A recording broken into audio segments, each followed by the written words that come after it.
नमस्कार दोस्तों, स्वागत है आपका हमारे YouTube चैनल में। आज हम आपके लिए एक नया टॉपिक लेकर आए हैं जिसका नाम है नंबर सिस्टम। नंबर सिस्टम में हम सबसे पहले तो आपको बताएंगे कि अंक किसे कहते हैं। देखिए, अंक 0 से लेकर 9 तक की संख्याओं को अंक कहा जाता है।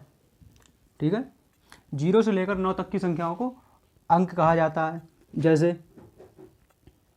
0, 1, 2, 3, 4, 5, 6, 7, 8, 9 ये सभी अंक हैं।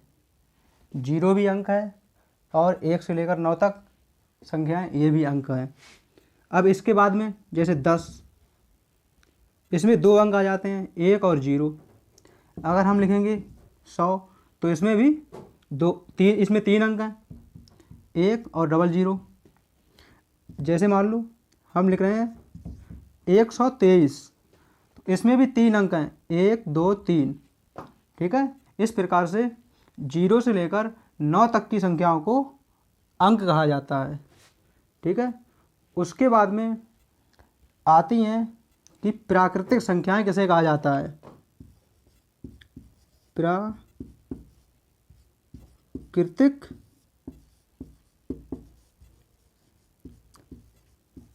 संख्याएं 1, 2, 3, 4, 5, 6, 7 इस तरह से ये अनंत तक होती हैं।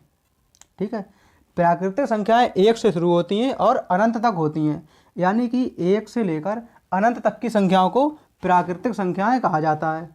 प्राकृतिक संख्याओं में 0 शामिल नहीं है। ठीक है, 0 एक प्राकृतिक संख्या नहीं है। ठीक है, सम विषम सभी प्रकार की संख्याएं प्राकृतिक संख्याएं होती हैं। अनंत तक जहाँ तक गिनना चाहो वहाँ तक गिनते चले जाओ, ये सभी प्राकृतिक संख्याएं होती हैं। अब उसके बाद में आता है कि पूर्ण संख्या किसे कहा जाता है। पूर्ण संख्याएं, पूर्ण संख्याओं में 0 भी शामिल होता है और सभी प्राकृतिक संख्याएं भी शामिल होती हैं। ठीक है, जैसे 0, 1, 2, 3 इस प्रकार से अनंत तक गिनते चले जाओ। ठीक है, यानी कि हम कह सकते हैं कि ये यहाँ से यहाँ तक 0 को छोड़कर ये सभी प्राकृतिक संख्याएं हैं, यानी कि हम कह सकते हैं कि सभी प्राकृतिक संख्याएं पूर्ण संख्याएं होती हैं, लेकिन सभी पूर्ण संख्याएं प्राकृतिक संख्याएं नहीं हो सकती हैं। ठीक है, जैसे 1, 2, 3, 4, 5, 6, 7, 8, 9, 10, 11, 12 अनंत तक गिनते चले जाओ, ये सभी प्राकृतिक संख्याएं हैं और उनमें 0 भी शामिल कर दिया तो ये पूर्ण संख्याएं हो जाती हैं। उसके बाद में आता है पूर्णांक। पूर्णांक किसे कहते हैं। ठीक है, 0, 1, 2, 3, 4, 5 इस प्रकार से अनंत तक की संख्याएं तथा इनकी ऋणात्मक संख्याएं भी पूर्णांक होती हैं, जैसे -1, -2 इस प्रकार से इधर अनंत तक गिनते चले जाओ।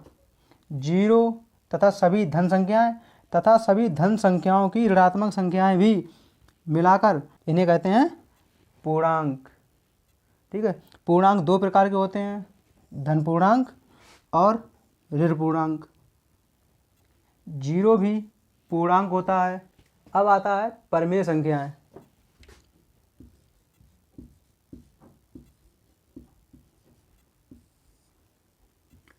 परिमेय संख्याएं जिन संख्याओं को हम P/Q के रूप में लिख सकते हैं वे परिमेय संख्याएं होती हैं, यानी कि हम कह सकते हैं कि जितने भी भिन्न संख्याएं होती हैं उन्हें परिमेय संख्याएं कहते हैं।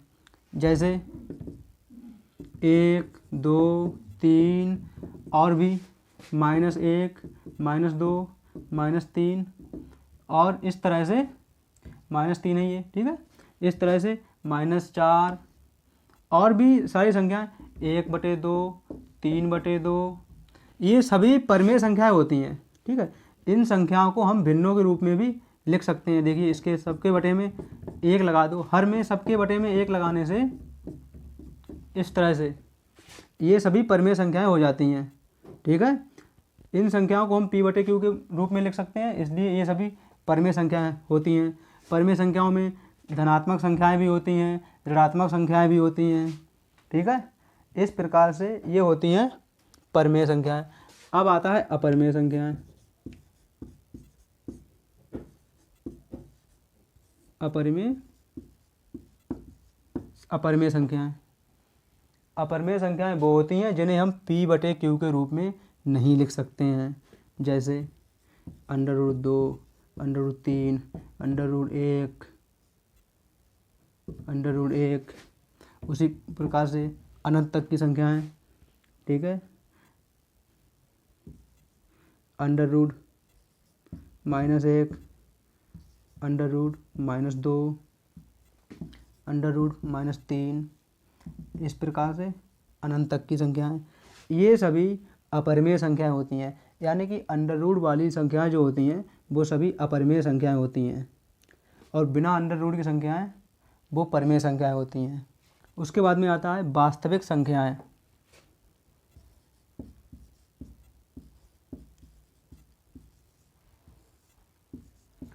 वास्तविक संख्याएं, देखिए वास्तविक संख्याएं वो होती हैं जो अपरिमेय तथा परिमेय दोनों प्रकार की संख्याओं को सम्मिलित करके बनाई जाती हैं। जैसे वास्तविक संख्याओं में 1 आ जाएगा, 2 आ जाएगा, 3 आ जाएंगे, इस प्रकार से हम अनंत तक लिखते चले जाएं। ये सभी वास्तविक संख्याएं होती हैं। 1/2, 1/4, 3/4, इस प्रकार के सभी भिन्न संख्याएं भी वास्तविक संख्याएं होती हैं।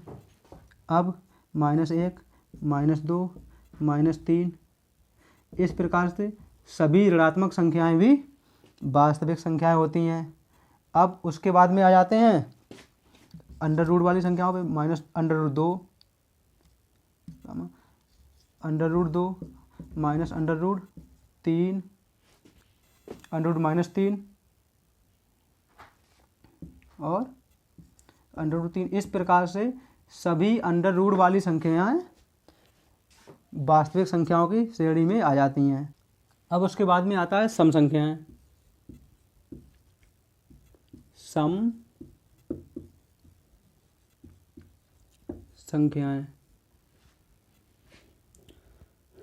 संख्याएं वो होती हैं जिन्हें हम 2 से विभाजित कर सकते हैं, यानी कि जो संख्याएं 2 से पूरी विभाजित हो जाती हैं उन्हें सम संख्याएं कहते हैं। जैसे 2, 4, 6, 8, 10, 12, 14, इस तरह से हम अनंत तक लिख सकते हैं।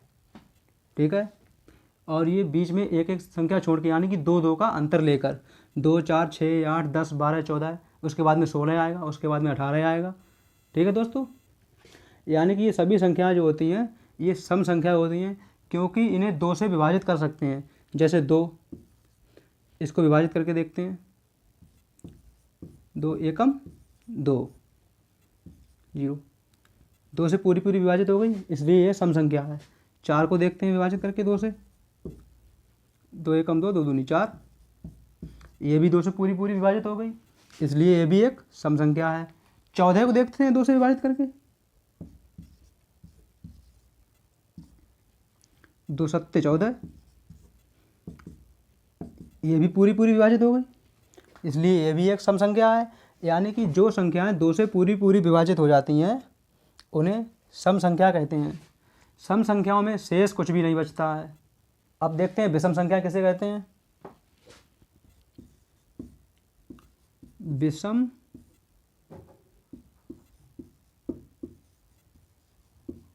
संख्याएं, विषम संख्याएं वो होती हैं जो 2 से विभाजित नहीं होती हैं, लेकिन वो अन्य किसी संख्याओं से विभाजित हो सकती हैं, उन्हें विषम संख्याएं कहते हैं। जैसे 3, 5, 7, 9, 11, 13, 15, इस प्रकार से एक एक अंक छोड़ के अनंत तक हम लिख सकते हैं। ये संख्याएं 2 से पूरी विभाजित नहीं होंगी। अगर हम इन संख्याओं को 2 से विभाजित करेंगे तो कुछ ना कुछ शेष जरूर बचेगा, या फिर पॉइंट में इन्हें हम पूरी काट सकते हैं। लेकिन ये बिना पॉइंट के या बिना शेष बचाए पूरी विभाजित नहीं होंगी, इसलिए इन संख्याओं को विषम संख्याएं कहते हैं। देखते हैं इन्हें भी 2 से विभाजित करके। 3 को विभाजित करते हैं 2 से, 2 एकम 2, इसमें देखिए एक शेष बच गया। 5 को देखते हैं 2 से विभाजित करके, 2 एकम 2, 2 दूनी 4, इसमें भी एक शेष बच गया, इसलिए 5 भी एक विषम संख्या है। अब 15 को देखते हैं 2 से विभाजित करके, 2 सत्ते 14, 5 में से 1, इसमें भी एक शेष बच गया, इसलिए 15 भी एक विषम संख्या है। उसके बाद में 17 आएगी, उसके बाद में 19 आएगी। लेकिन ये संख्याएं अन्य संख्याओं से विभाजित हो सकती हैं और नहीं भी हो सकती हैं। जैसे 15 5 से भी विभाजित हो जाएगी, 5 3 15,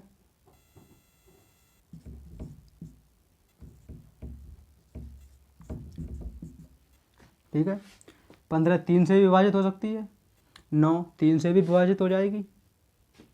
यानी कि विषम संख्याएं अन्य किसी संख्याओं से विभाजित हो सकती हैं, लेकिन 2 से विभाजित नहीं होंगी। अगर जो संख्या 2 से पूरी विभाजित हो जाएगी उसे हम विषम संख्या नहीं कह सकते हैं। अब आती हैं अभाज्य संख्याएं।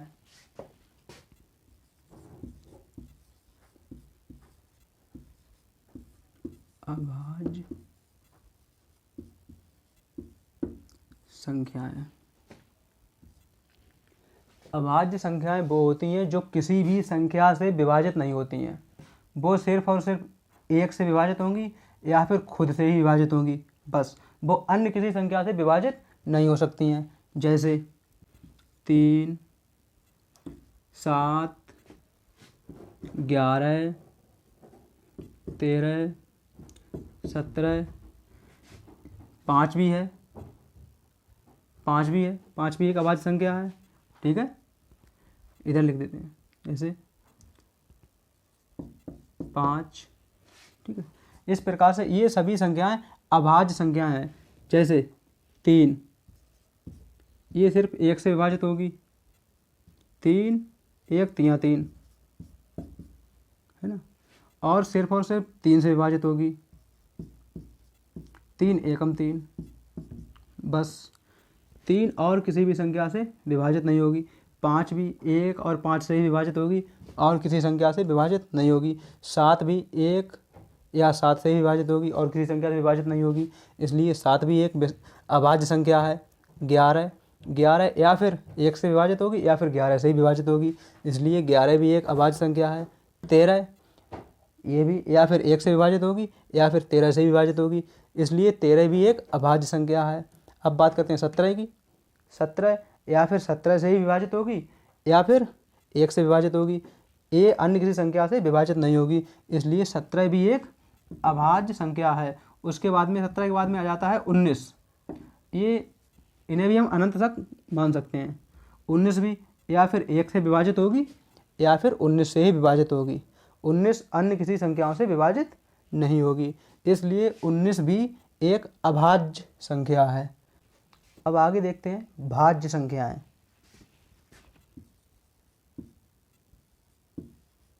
भाज्य संख्याएं, देखिए दोस्तों, भाज्य संख्याएं वो होती हैं जो एक और स्वयं के अलावा अन्य किसी संख्या से भी विभाजित हो जाएं, उन्हें हम भाज्य संख्याएं कहते हैं। जैसे 4, 9, है ना, और 10, 12, 15, इस प्रकार से इनको भी हम अनंत तक लिख सकते हैं। भाज्य संख्याएं सम भी हो सकती हैं और विषम भी हो सकती हैं। जैसे 4 सम संख्या है, 10 सम संख्या है, 12 सम संख्या है, 9 विषम संख्या है, 15 ये भी एक विषम संख्या है। ठीक है, 4, 10, 12 ये संख्याएं 2 से भी विभाजित हो जाएंगी, इसलिए ये सम संख्याएं हैं।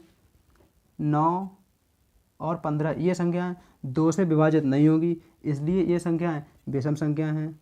तो यानी कि भाज्य संख्याएं सम भी हो सकती हैं और विषम भी हो सकती हैं। जैसे 4 है, 4 एक भाज्य संख्या है क्योंकि ये 1 और 4 के अलावा 2 से भी विभाजित हो जाएगी।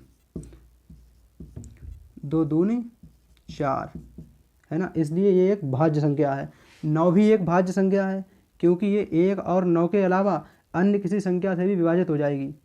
9 को हम 3 से भी विभाजित कर सकते हैं, इसलिए ये भाज्य संख्या है। जैसे 9 को 3 से भाग देने पर 3 तिया 9, 9 भी 3 से पूरी विभाजित हो जाती है, इसलिए 9 एक भाज्य संख्या है। 10 भी एक भाज्य संख्या है क्योंकि इसे हम 1 और 10 के अलावा अन्य किसी संख्याओं से भी विभाजित कर सकते हैं। इसे हम 2 से विभाजित कर सकते हैं, 2 पंजे 10 है ना। 10 को हम 5 से विभाजित कर सकते हैं, 5 दूनी 10। यानी कि जो संख्याएं 1 और स्वयं के अलावा अन्य संख्याओं से भी विभाजित हो जाती हैं उन्हें हम भाज्य संख्याएं कहते हैं। भाज्य संख्याएं सम और विषम दोनों प्रकार की हो सकती हैं। अब आती हैं सहभाज्य संख्याएं। सहभाज्य संख्याएं, सहभाज्य संख्याएं वो होती हैं जब दो संख्याओं का मासा एक होता है, उन्हें हम सहभाज्य संख्याएं कहते हैं। जैसे 9 और 7 ये आपस में सहभाज्य हैं क्योंकि 9 का गुणनखंड करने पर हम देखते हैं पहले 9 3 गुणा 3 गुणा 1। अब 7 का भी गुणनखंड करते हैं 7 गुणा 1। इन संख्याओं का मासा 1 है, इसलिए ये संख्याएं आपस में सहभाज्य हैं। और 9 कामा